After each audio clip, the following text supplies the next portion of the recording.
Kepala PPATK Ivan Yustiavandana turut menyebutkan bahwa Gubernur Papua Lukas NMB melakukan setoran tunai di kasino judi senilai 560 miliar rupiah.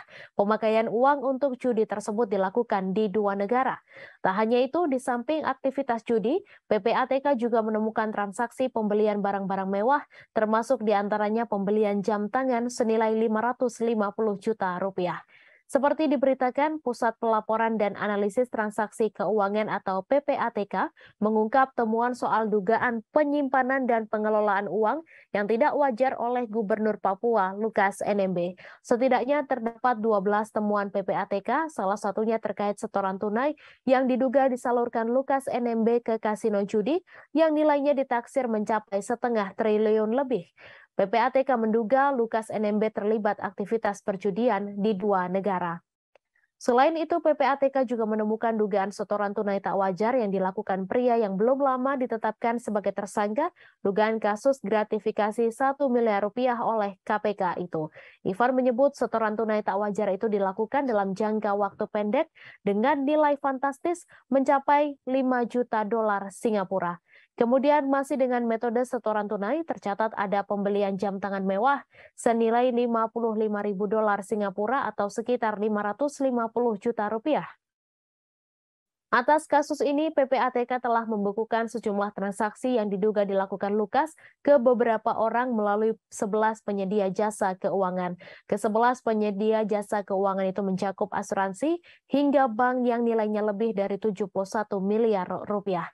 Bahkan menurut PPATK, transaksi mencurigakan tersebut turut melibatkan putra Lukas NMB.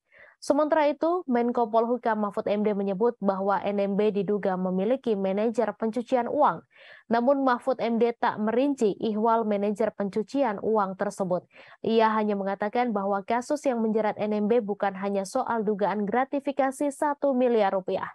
Sedangkan kasus lainnya yang hingga kini masih didalami, yakni dana operasional pimpinan hingga dana pengelolaan Pekan Olahraga Nasional.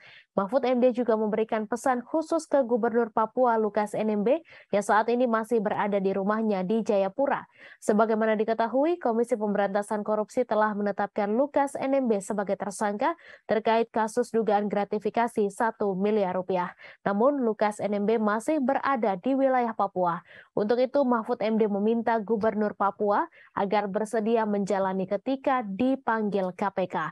Mahfud MD pun berjanji akan membebaskan Lukas NMB jika tidak cukup bukti. Namun sebaliknya, bila terbukti bersalah, maka Lukas NMB harus bertanggung jawab. Sebab menurut Mahfud MD, pemerintah sudah sepakat ingin membangun Papua yang lebih baik. Menurut Mahfud MD, selama ini Lukas NMB juga selalu menghindar ketika akan diperiksa Badan Pemeriksaan Keuangan.